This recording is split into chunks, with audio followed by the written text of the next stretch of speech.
California prepares to vote on forcing public universities to provide abortion pills to students, ignoring FDA concerns and requirements. Then, South Bend Mayor and presidential candidate Pete Buttigieg rallies behind his city's unlicensed abortion clinic, despite the clinic's long history of health violations. We will examine what these stories have in common. I'm Seth Gruber, and this is UnAborted.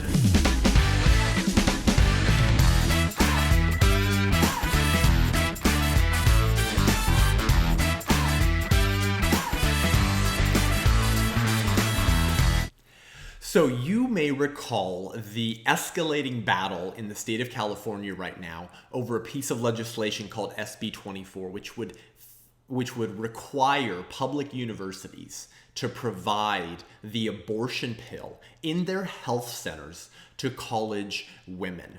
Now, this piece of legislation was proposed years ago under the governorship of Jerry Brown. And so Live Action News on August 7th broke a very helpful story called California Legislators Could Vote This Month to Dispense Abortion Pill on College Campuses. And so this debate and this controversy is starting to come to a head. And by the end of August, we may have a decision from the California Senate. And so the background of this piece of legislation is summarized by the Live Action News article. This is what they say. They say, last year, Governor Jerry Brown vetoed legislation at the time called SB 320, that would have required every state college or university to commit medication abortions on campus in their health centers. The bill's sponsor, Senator Connie, Leiva, immediately promised to reintroduce the legislation as soon as she was able, so a real peach. And she has done just that. The new bill, SB 24, was introduced last year, and in April, it was approved by the Senate Health Committee. A final vote is expected to come at the end of August. And of course, our new governor, Gavin Newsom, has already said that he will sign the bill if it passes. So our former governor, Jerry Brown, who was no friend to the pro-life movement by any means, by any definition, vetoed this legislation. So what's going on here? Why this legislation in the first place?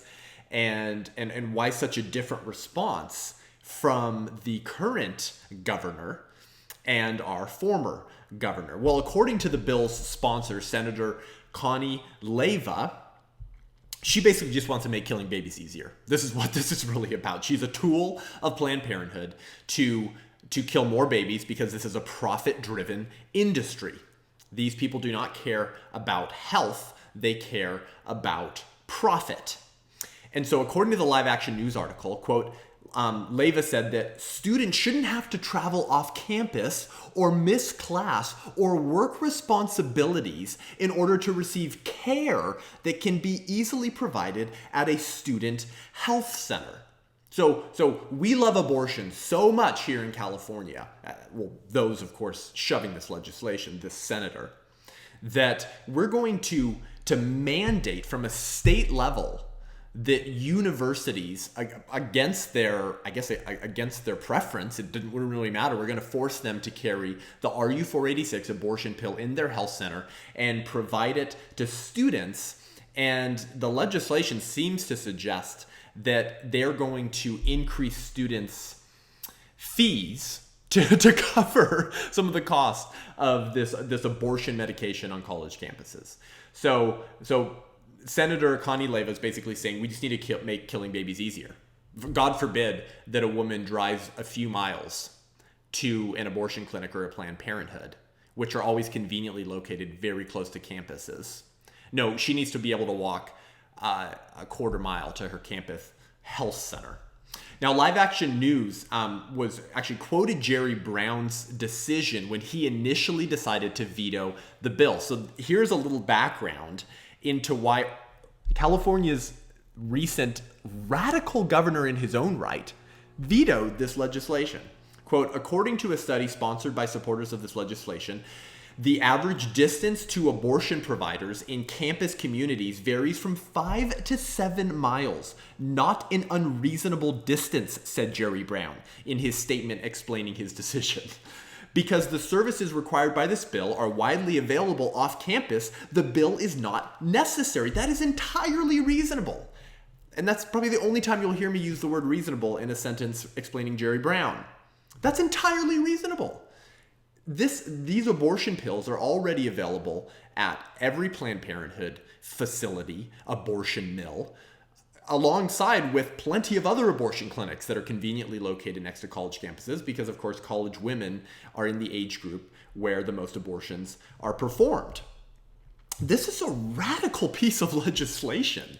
And for the abortion juggernaut that describes themselves as pro-choice, their decision to push this type of legislation and mandate university campuses to carry abortion pills and provide them to students is not a very pro-choice thing to do. There's a very ironic nature to their decision that cuts against their narrative that they're pro-choice. Okay, let's talk about choice. Is there any funding for nurseries or daycares on these college campuses?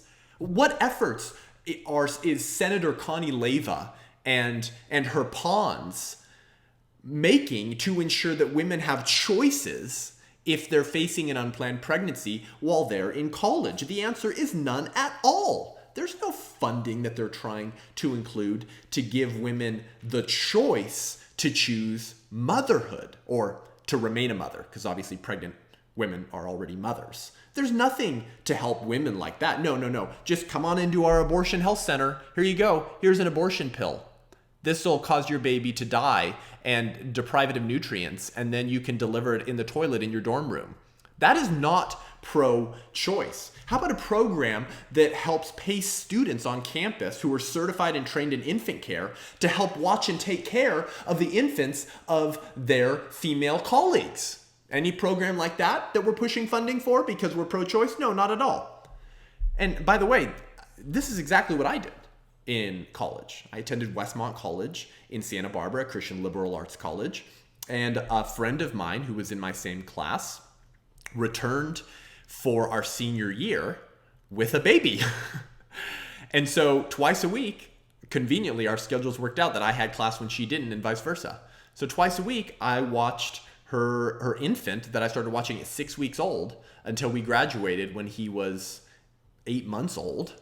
And I was called the Manny on campus. What is being done from the state of California to encourage students to help their classmates to care for infants that they want to keep, rather than just depriving them of nutrients in utero with an abortion pill funded by your student fees? Yeah, nothing at all, because these people are not pro-choice. They're pro-one decision, aren't they? Pro-abortion.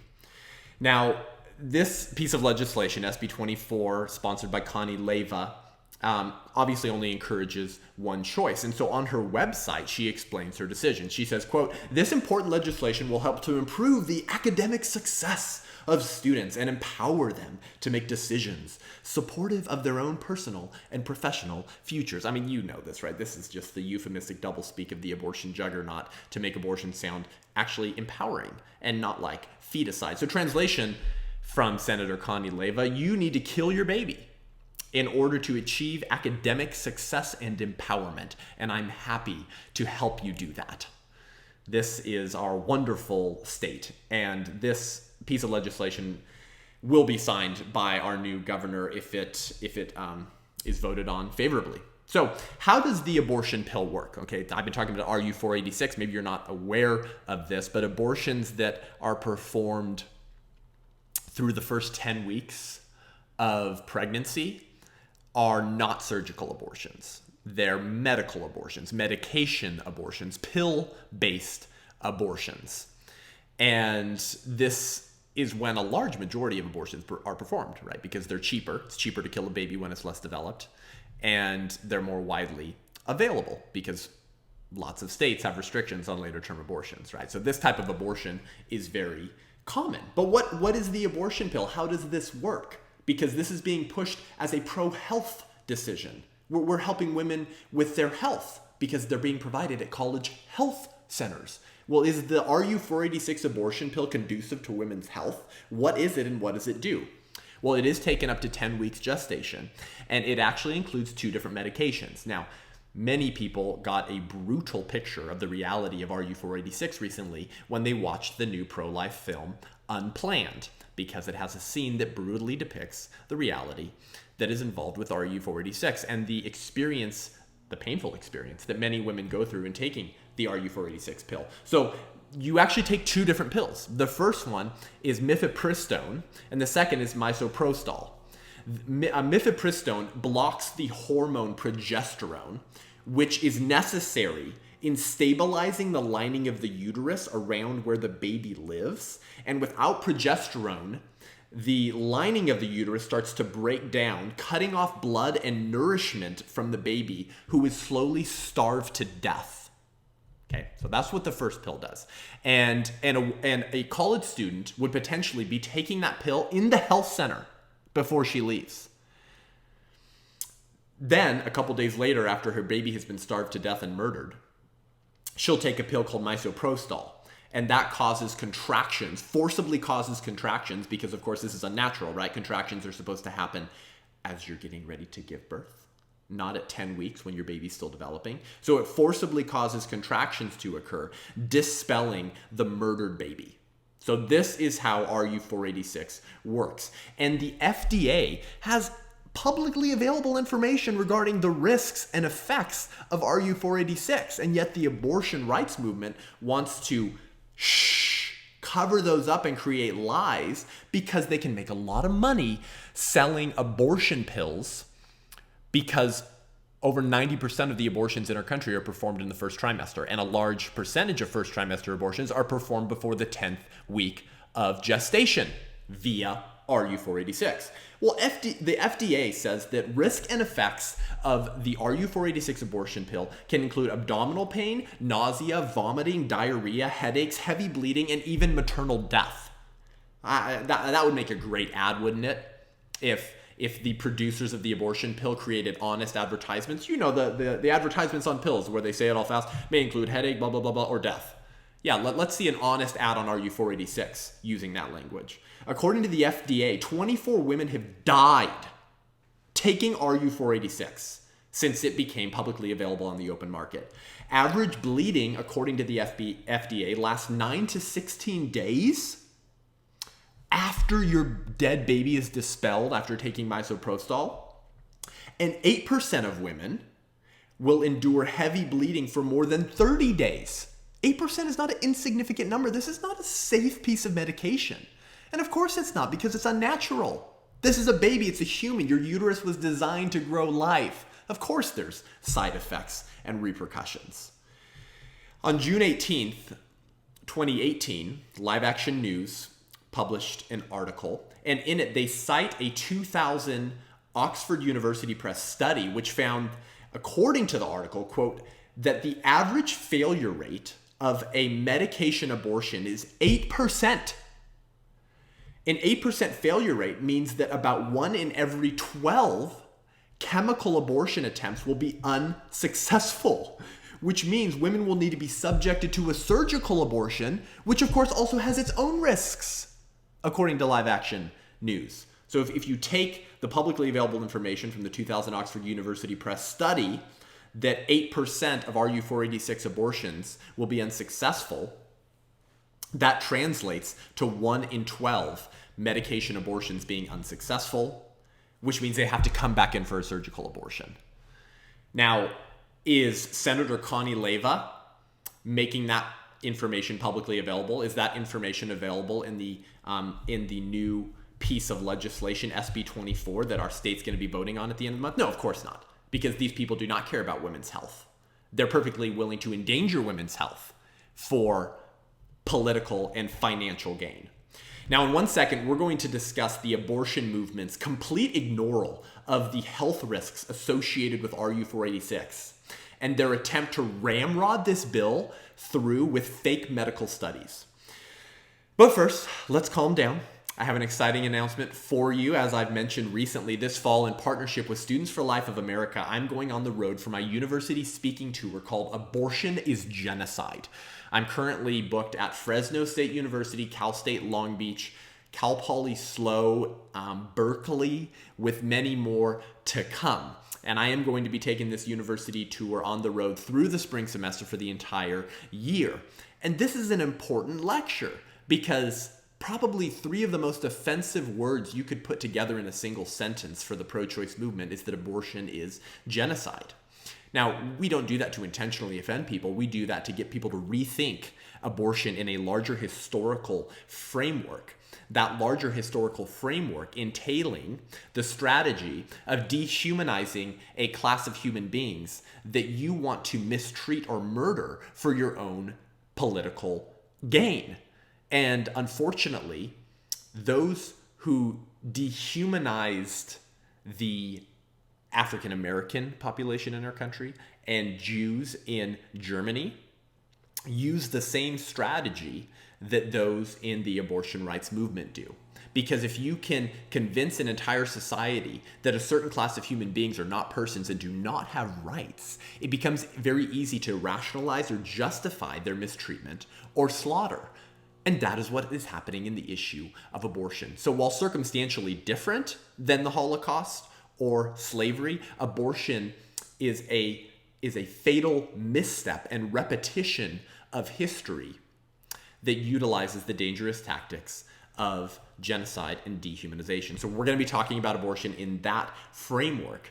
And I think it's going to be an exciting tour that brings a lot of people, even if they're just coming because they're pissed off of the name of the lecture. And we're going to have Q&A and we're going to engage and have those conversations. So if you're a college student, if you lead a Students for Life club or a pro-life club or a Christian club or a Catholic club or a philosophy club and want to engage with these types of ideas, then let me know. Contact me through social media and we can get this event set up at your university campus. We will be back in 1 second.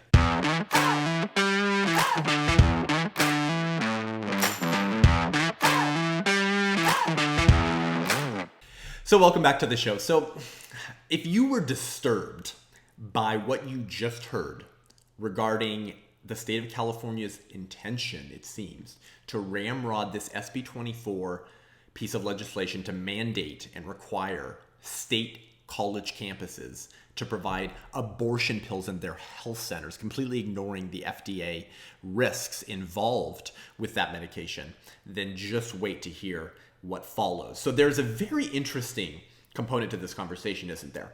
Because in the name of health, the state of California is going to attempt to offer medication to young women that not only kills their baby, but endangers their health, and all provided at their health centers. It's a very odd approach to the issue, but of course there's nothing in the abortion rights movement that makes sense, right? Because it's an inverted reality, right? Everything about the human spirit wants to care for the vulnerable, or at least hates to see the vulnerable misused and taken advantage of. Well, that's what abortion does, and so instead it's celebrated.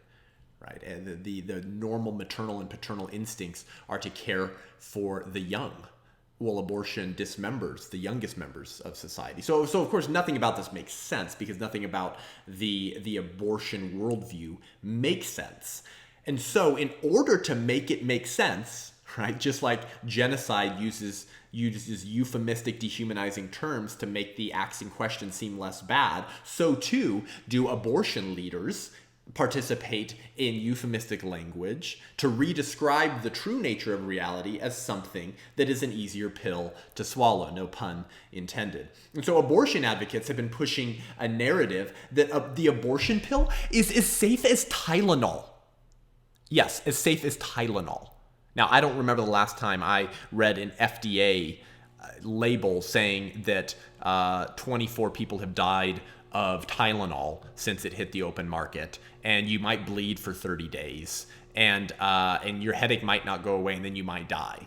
I mean, but yet Cecile Richards, the former president of Planned Parenthood, a radical defender of feticide, if there ever was one, wrote a June 13th, 2018 article in the Los Angeles Times opinion editorial. And this is what she said. This was shortly before she stepped down. She said, quote, "Approved by the Food and Drug Administration in 2000, non-invasive medication abortion is safe by all measures, safer than Tylenol and Viagra even. That's why many women choose it over surgical abortion, which is already one of the safest medical procedures. No, Cecile Richards.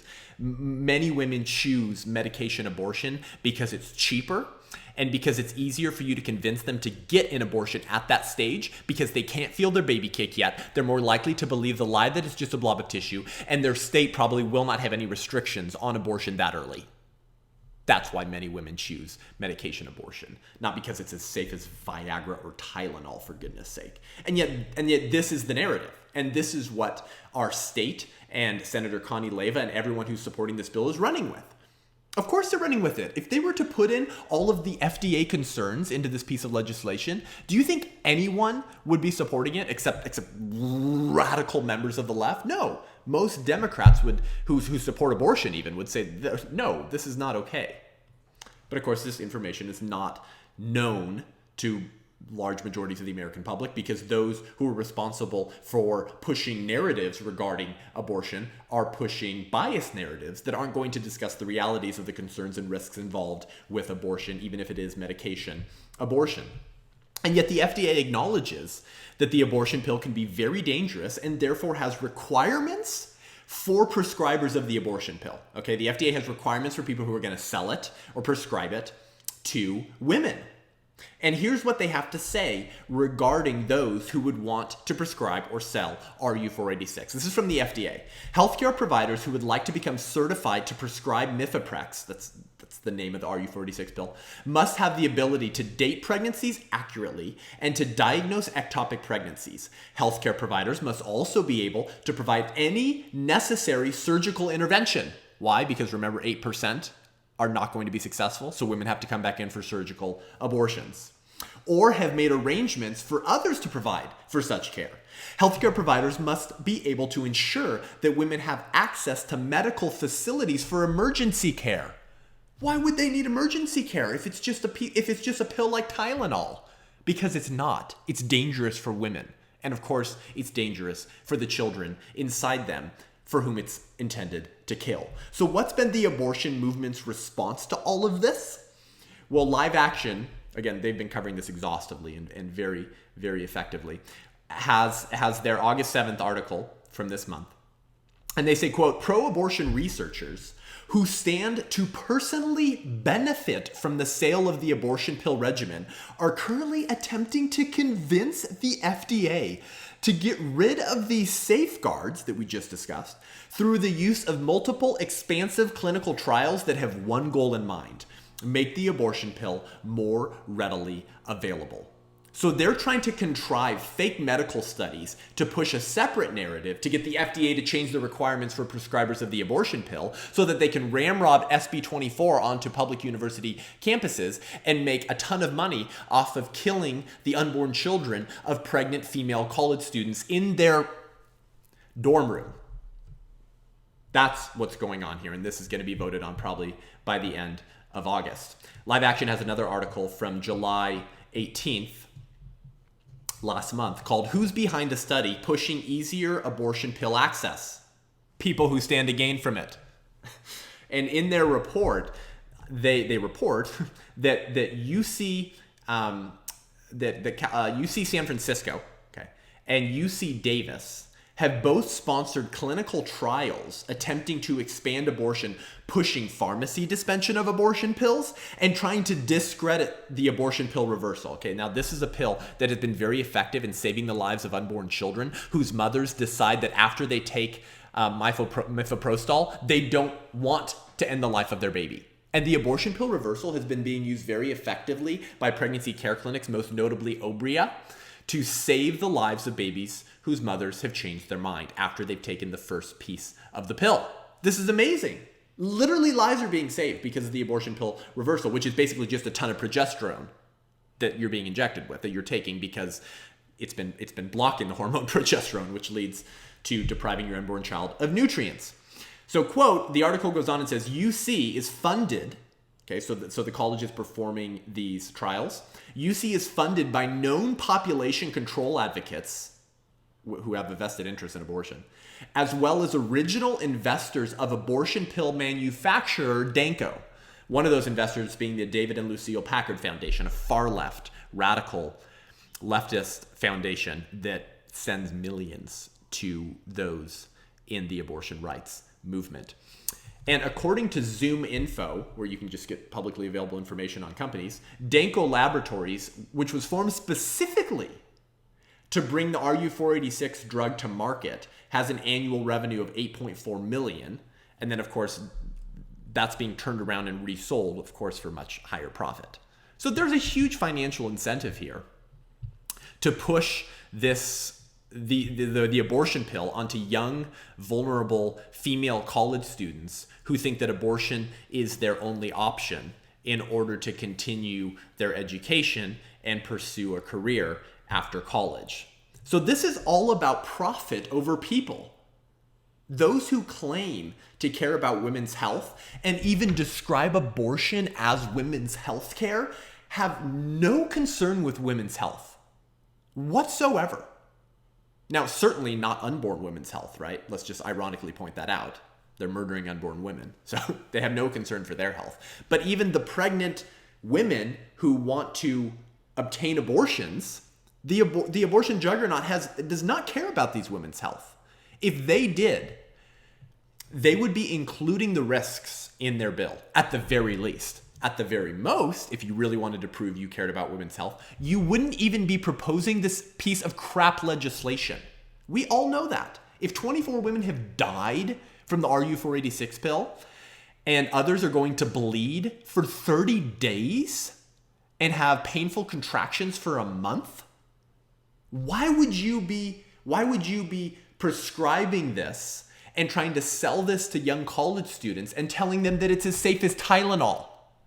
Both things cannot be true. You cannot care about women's health and also support making the RU486 pill available on college campuses. You have to pick one or the other. So this is all about profit over people. And Connie Leiva's SB 24 bill does not acknowledge the dangers of RU486 whatsoever, or propose to arrange the necessary requirements to meet the FDA's requirements for prescribers of the abortion pill, which is why they're trying to contrive these fake medical studies in order to challenge and change the FDA's requirements so that they can provide these on college health centers. So what does that tell you? What does that tell you? You think these people care about women's health? They don't. The abortion industry is a money-making business. And so they want to make money on the selling of abortion pills, the selling of the dismemberment of children, and of course then the selling of those dead baby body parts on the black market, which of course if you're in the pro-life movement in any way, shape, or form, you know about. So this is what is really happening behind this piece of legislation. And thankfully, organizations like Live Action, and particularly Students for Life of America, are working very hard to educate California citizens and fight this legislation. And of course they should. Of course college students should be doing that. This is going to be impacting them. And parents should be fighting this, as those who are paying the tuition of their students to be treated as abortion prospects by the college's health center in relationship, in conjunction with the state of California. Of course, this should be concerning to everyone. This should concern you even if you're pro-choice. Because assuming you actually do care about women's health, but you just don't include the unborn child as a person, this should be concerning to you. Because female college students are going to be bleeding all over their college restroom dorm rooms, dispelling their dead baby in the toilet, and potentially having painful contractions that drive them out of their classes for a month. How is that pro-health? This is all about profit over people. That's what's driving this legislation. Now, moving on to other news. Pete Buttigieg, mayor of South Bend, Indiana, and presidential hopeful, has been rushing to the defense of his city's unlicensed abortion clinic. This is also very concerning and part of the larger narrative here of profit over people. So on August 6th, the Chicago Tribune broke a very long story detailing what's happening with this case. And it's fairly unbiased. It's fairly fair in its reporting. So I'd encourage you to check it out. It's called South Bend at Center of Abortion Debate as Unlicensed Clinic supported by Mayor Pete Buttigieg is allowed to open via court injunction. So this clinic is called the Whole Woman's Health of South Bend. And it's part of Whole Women's Health Alliance. It's a chain of abortion clinics. Okay, so it's part of a parent company. And they have been in a battle over a license for nearly 2 years as the only abortion clinic in South Bend. So there's more financial incentive, see, for the abortion juggernaut to keep this clinic open, because it's the only one. So we can make a ton of money on killing all of the babies that live in their mother's wombs in South Bend. So as the story reports, quote, the state health department has denied the clinic's 2017 application for a license over allegations it failed to meet the requirements of, quote, reputable and responsible character, as well as for not releasing information related to additional clinics. Now, if you're an abortion clinic, if you're a chain of abortion clinics and your pitch and your shtick is that you care about women's health, wouldn't you do everything you can and go out of your way to provide all the information that the state health department is requesting so that you can open your doors with the support of the state health department? Without the support of the state health department, the citizens of Indiana, arguably even pro-choice citizens, will be concerned with the fact that you're existing. Because even people who support abortion understand that you have to have safety measures involved in performing abortions. Even people who are pro-choice know that forcibly dilating women's cervix before childbirth can be dangerous, right? So to not even have the health license from the state of Indiana is very concerning. So what do they do? Whole Women's Health Alliance sued, and a federal judge ruled in May that it may open without a license. Since then, according to the story, quote, Whole Women's Health of South Bend has served roughly 36 patients so far in its first month, an average of about 10 each week, according to Brenda Morgan, the clinic health manager.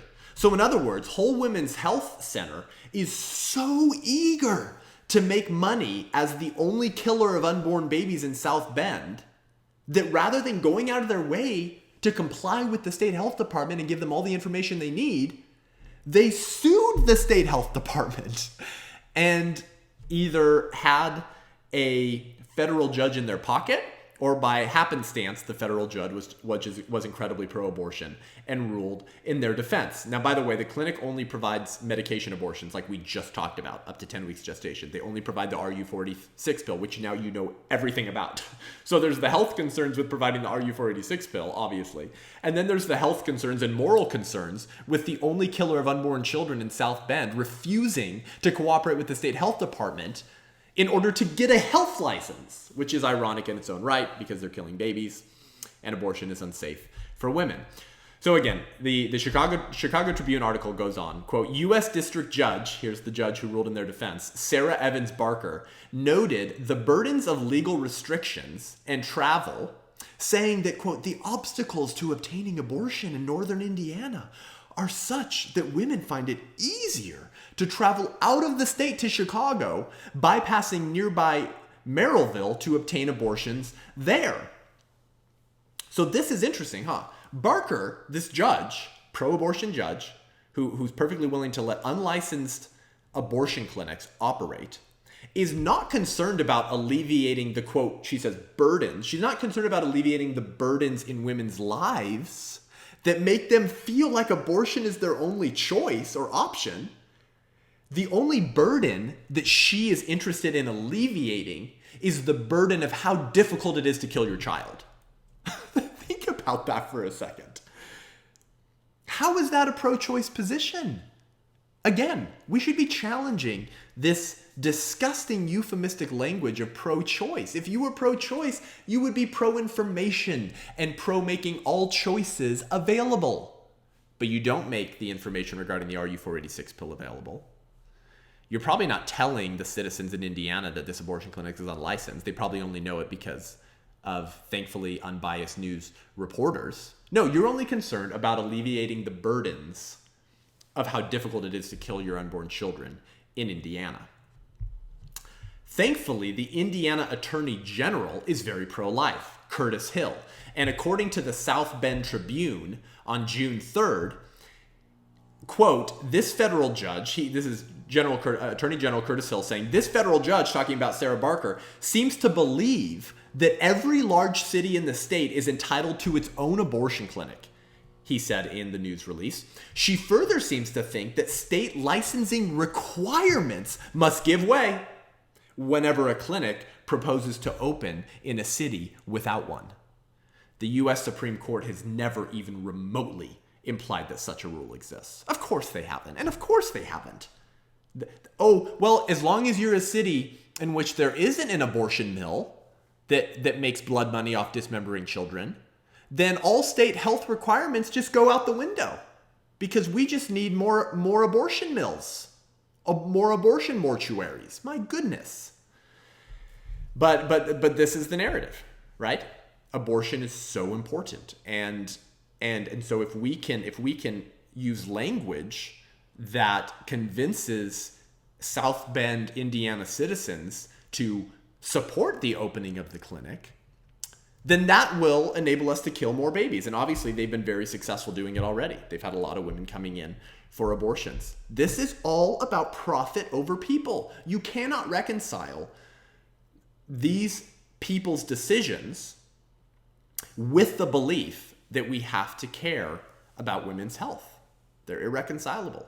You're letting an abortion clinic, unlicensed by the Indiana State Health Department, operate via federal court injunction after suing the state's health department. This is not pro-women's health. This is not pro-choice. Now, in 1 second, we're going to examine why the Indiana State Health Department has refused to grant the Whole Women's Health Center a health license, and the horrible pattern of health violations the abortion chain has, and Mayor Pete's response to all this. But first, if you like this show and want to hear more great content from the front lines of the abortion wars, then head on over to patreon.com/unaborted and become a patron of this show. Help support this show. I know you get asked a lot by a lot of people and a lot of causes for your money. But this January is going to mark 47 years of legalized abortion and over 60 million dead babies. But life is winning again in America. You know this. You've been following the news. However, the defenders of abortion are doing everything they can to shut down dialogue and deplatform shows that discuss triggering ideas like this one. But with your help, we can continue to produce this show, bring you more content, start bringing you interviews with leaders in the pro-life movement, and increase our production value and provide a one-stop shop for pro-life individuals like yourself to get encouragement, training, education, and a bit of humor so that you can go back out in your life and be a voice for the unborn children in our midst. We'll be right back.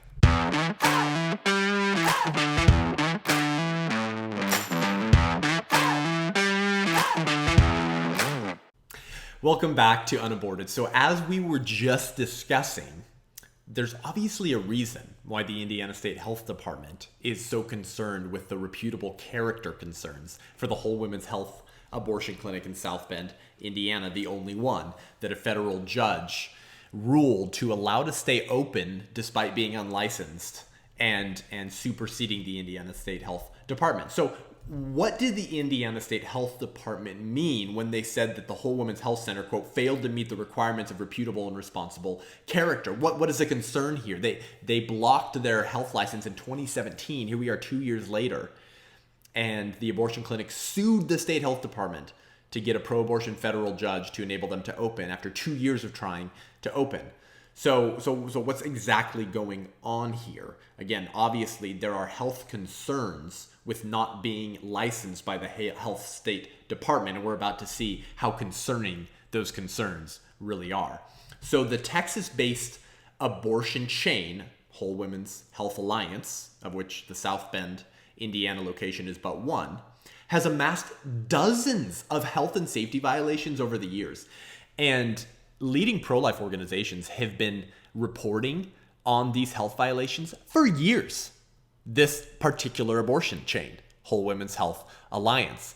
Now, the South Bend, Indiana location is just now getting a lot of news attention, but the chain as a whole has been exposed multiple times by groups like And Then There Were None, Abby Johnson's group, and Live Action, LifeSite News, Life News, all of these groups that report the real facts going on in the abortion wars.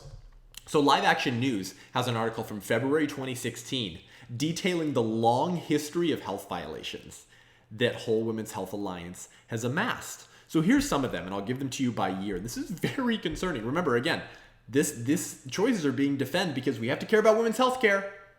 It's all about women's health. We have to trust women to make decisions about their own health. How can you care about health while allowing an abortion clinic to remain open and operating without a state health license? Well, your concerns are about to be increased tenfold. So in 2007, the state of Texas took disciplinary action against Whole Women's Health Alliance of Beaumont for failure to have licensed nursing staff at the facility.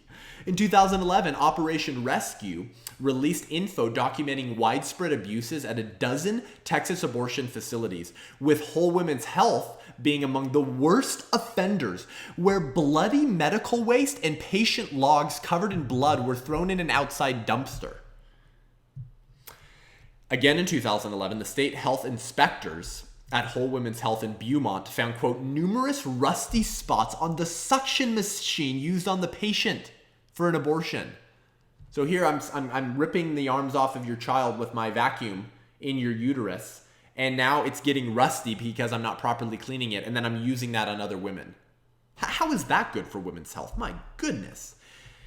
In 2012, the Texas Medical Board disciplined 2 Whole Women Health abortionists for violating standards of patient care, and they were each fined $3,000 and required to take a medical education course. Now, if you're killing babies and forcibly dilating women's cervix in order to do so, while obviously that doesn't fit in the realm of healthcare, you would think that they would at least be medically educated on how to do that properly. But they were forced to take more courses on medical education. In 2012, again, health inspectors visited Whole Woman Health in Beaumont, so obviously a repeat offender here, and found that the, quote, staff was still not knowledgeable in the proper procedure for sterilizing instruments, and the facility had an infection control issue. And, quote, staff members failed to perform correct procedures for the sterilization of the surgical instruments, which means the instruments that they're sliding up women's birth canals into their uterus to kill their babies aren't even properly being sterilized before being reinserted up other women's birth canals. My goodness. Abby Johnson's organization, And Then There Were None, that seeks to help get abortionists and abortion workers out of the industry and do all that they can to encourage and equip them to do that and find other careers. They received detailed inspection reports in 2017 detailing dozens of health code violations against 4 different operating women's health centers between the years 2011 and 2017. This is available on the website, and the scans of the health inspection reports are there too. The reports found that these centers failed to properly disinfect and sterilize instruments that were used from woman to woman, so same problem, failed to provide a safe and sanitary environment, products of conception, dead babies, were being examined, and contaminated instruments were being washed in the same room. Emergency carts contained expired supplies and medications. There were cracks, rips, and tears on the vinyl covers of exam tables. There was a hole in the cabinet flooring of the clinic that the health inspectors, quote, said, quote, had the likelihood to allow rodents to enter the facility. Probably to feed on the dead baby parts. I'm not kidding. And suction machines had numerous rusty spots, having, quote, likelihood to cause infection. Profit over people. Profit over people. If we can cut our bottom line by not spending money on new equipment we need to kill babies, on disinfectants to clean it, on allowing staff to go home before surgical equipment is properly cleaned in order to pay them less so we can make more money and keep more of the money we make on killing babies, and that's perfectly acceptable because profit over people. This is not about people caring about women's health whatsoever. It's about violating women's health care in the name of women's health care and calling your clinic a health center. So how does Mayor Pete Buttigieg and presidential candidate respond to all of this? This is his city. Well, the Chicago Tribune reports, the clinic's tenuous survival has been championed by South Bend Mayor and Democratic presidential candidate Pete Buttigieg, whose national campaign includes a pro-reproductive rights platform. The mayor is deeply concerned by what he views as a new and extreme assault on Roe v. Wade in legislatures across the country, said National Press Secretary Chris Meagher. He believes that the truly radical idea in this debate and around abortion care is one of banning abortion outright. The South Bend Clinic would be the only one for a radius of several counties. It is a restriction on a woman's right if she is low income or doesn't have a vehicle and she has to visit multiple times, but the clinic is dozens of miles away. Unbelievable. So, in other words, we want to bring more money into our city by having an operating abortion clinic. Pete Buttigieg wants to virtue signal and politically pander to those whose votes he wants to be seen as a radical defender of women's health care while publicly defending a clinic that is compromising women's health care. There you go. There's your objective breakdown that actually reflects reality. You cannot have an operating clinic with all of these health violations that the Indiana State Health Board realizes compromise reputable character concerns. Now, regarding abortion-minded women in the federal poverty level, we need to examine some of these statistics because, as we just read, the reason that his national press secretary says Pete Buttigieg is so concerned about this clinic not being open is because low-income women, those without vehicles, they're going to have to drive dozens of miles away. It's going to be really inconvenient for them to kill their baby. They're going to have to go out of their way and spend money that they probably don't even have to arrange the death of their children, right? So Pete Buttigieg is making an argument here that abortion is necessary, particularly for low-income women who can't afford to raise their child, right? So financial difficulty is a sufficient justification for feticide. So let's look at abortion-minded women in the federal poverty level. In January 2018, there's a Guttmacher Institute report, which is Planned Parenthood's statistical research branch, reporting that 75% of abortion patients in 2014 were poor or low income. That's 3/4 of the abortions. 26% of patients had incomes of 100 to 199% of the federal poverty level, and 49% had incomes less than 100% of the federal poverty level. Almost half of the abortions performed in 2014, according to the Guttmacher Institute, were performed on women under the federal poverty level. So what does this really mean? What it really means is that there is a massive financial incentive for the abortion juggernaut to have abortion clinics available in neighborhoods where there are low-income women. Low-income women become business prospects for abortion clinics because they're going to need more abortions than most families in the American public. So there's a lot of money to be made on killing the children of women who are under or right at the federal poverty level. This is what I'm talking about. This is profit over people. They're not concerned about alleviating the poverty, seemingly, or else they would just give the abortions for free. They really cared about their income problem. They're not concerned about the health, letting an unlicensed health clinic remain open and ignoring all of the violations this abortion chain has amassed. And the Whole Women's Health Center in South Bend, Indiana has refused to release reports regarding their other clinics that the Indiana State Health Board is requesting in order to make a final decision about whether they get a health license or not. So how radical is Pete Buttigieg on endangering women's health by supporting an abortion clinic with a long, long history of endangering women's health? Well, I'll tell you how radical he gets.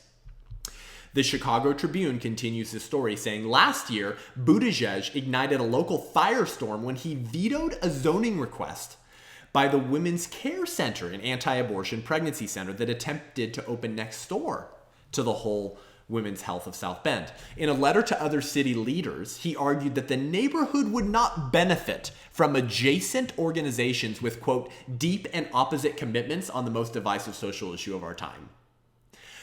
That's how radical Pete Buttigieg is.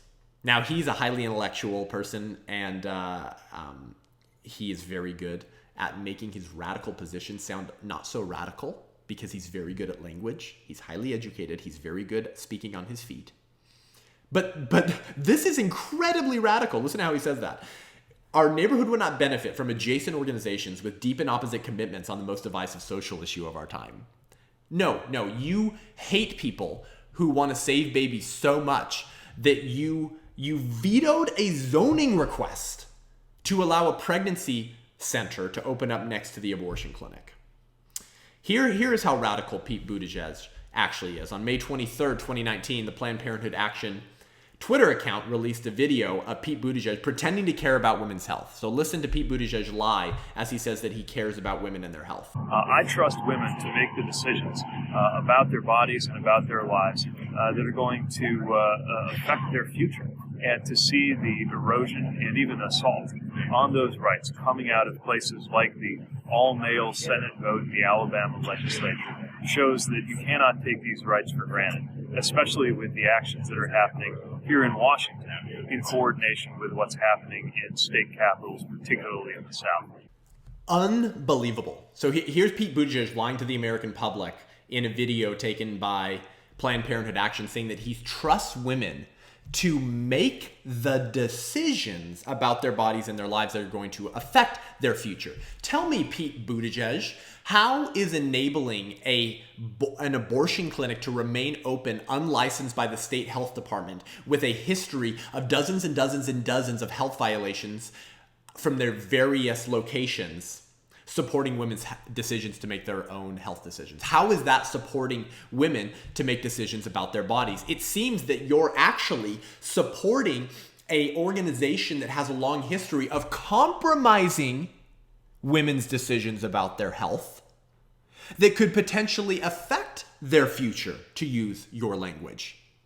Are these whole women's health locations telling the women that are coming in for abortions that, by the way, that, our other locations, particularly the ones in Texas, got cited by the Texas State Health Board for having rusty suction abortion machines and not properly sterilizing and washing the abortion instruments that we use to tear the limbs off of your unborn children?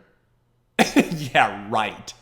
They're not telling the women coming in for abortions that their reputation and the tools that they use to perform abortion could potentially make decisions about their bodies that would affect their lives. But you say you trust women to make decisions about their bodies and their lives that are going to affect their future. What if one of these women gets an infection from one of these unwashed, unsterilized abortion instruments that she was never told about? It seems like her decisions are being violated and someone else is making decisions that is affecting her health and her future. But here Pete Buttigieg lying to the American public, saying that he trusts women to make decisions about their health while supporting the operation of a clinic unlicensed by the Indiana State Health Department with a long history of violating health requirements in order to operate in the first place. So pick your narrative, Pete Buttigieg. Pick your narrative, Senator Leiva. Pick your narrative, State of California. Pick your narrative, abortion juggernaut. Is your narrative abortion is about women's health care? Or is your narrative abortion is about blood money? Pick your narrative. Because if it's about women's health care, then by definition, you have to oppose the operation of clinics who are not licensed by their state health boards and refuse to release information about their other clinics that the state health department has significant concerns about. If your shtick is abortion is about women's health care, you can't support the federally forcing state colleges in California to provide abortion pills that the FDA doesn't even allow colleges to carry, and says that 24 women have died and that they could bleed for 30 days and have contractions for a month that are extremely painful. And you're not even telling women that. So either abortion is about women's health care or it's about blood money. It's about you getting rich off of the killing of children. We know which narrative is true. And these are things you should be bringing up to people in your life, by the way. Okay, so if you have pro-choice friends in your life, I'm assuming that they're not informed about this, and I'm assuming that they're not so radical that they would turn a blind eye to this. Most pro-choice people, are just blinded and confused. They don't know all the facts, and they actually believe that value comes from what you can or cannot do. Right? Your size, your level of development, so they're intentionally defining the unborn out of existence. But they would still be very concerned about things that actually compromise the health of pregnant women, which should therefore make them more concerned about Planned Parenthood and abortion clinics that are shoving this operation despite the concerns. So bring these questions up. to people in your life. Ask them, hey, are you aware of this? And did you know that they're not licensed, and that you mentioned you like Pete Buttigieg, that he supports it, and he's allowing it to stay open? Did you know the state of California is not going to tell 19-year-old freshmen on college campuses that an RU486 pill could lead to their death or cause them to be bleeding in classrooms and having painful contractions that drive them to their knees for a month? I think most people would want that information publicly available. Obviously, as pro-lifers, we've known for a long time that this is about profit over people. We've known that. Here's a couple examples. According to the Gumacher Institute, 18 to 24-year-old women account for 43% of the annual abortions. And then a Students for Life of America study in 2012 found out that out of the 780 estimated Planned Parenthood affiliates across America, 78.8% are located within 5 miles of a college or university. That's 615 of the 780 estimated Planned Parenthood affiliates are located within 5 miles of a college or university. Yeah, this is all about profit, because college-age women are the largest percentage of abortion prospects, of women who obtain abortions. Here's another example. According to the U.S. Census Bureau, African Americans account for 13.4% of the population, but obtained 36% of the country's abortions in 2015, according to the CDC. And then the Center for Urban Renewal and Education published a policy report in 2015 entitled "The Effects of Abortion on the Black Community." And they cited a study by Protecting Black Life that found that 79% of Planned Parenthood surgical abortion facilities are strategically located within walking distance of African and or Hispanic communities. Interesting. 79%. My goodness, nearly 80% are located within walking distance of communities with a high population of African Americans, because while they account for 13% of the American population, they obtain over a third of the abortions every year. Obviously, this is racism as well, but this is also profit over people. This is a financial incentive for the abortion juggernaut to specifically target prospects that are more likely to make them more money off of the killing of their children. We're seeing that with RU486 on college campuses. We're seeing that in the strategic location of abortion clinics in college campuses. And we're seeing that in South Bend with Pete Buttigieg wanting to ensure that low-income women have access to abortion, because low-income women make up a vast percentage of the abortions every year in the United States of America. Here's the facts, guys. Build your own opinions. Ask the people in your lives whether this is acceptable, particularly as we lead up to the 2020 election, in which every Democratic presidential candidate supports abortion to the day of birth, supports repealing the Hyde Amendment, forcing your tax dollars to specifically fund abortion, and the senators all voted against a bill that would have simply said you have to give an appropriate amount of medical care and attention to babies who are born alive and arriving on the table and survived failed abortions. This is the Democratic Party, the party of abortion, the party of infanticide, the party of profit over people. Well, that's all we have time for today. Thank you for joining me for UnAborted today. Hey, head on over to iTunes and YouTube and Spotify and give this show a review and a rating so we can reach more people with the truth regarding the abortion wars. If you want to learn more and engage with me online, head on over to SethGruber.com, SethGru, B as in baby boy, ER.com for training videos, my speaking schedule, which is blowing up in the fall, and you can come hear me speak. And to subscribe to my newsletter and get my kind of training in your inbox and updates and all that. So until next week, I'm Seth Gruber, and this is UnAborted.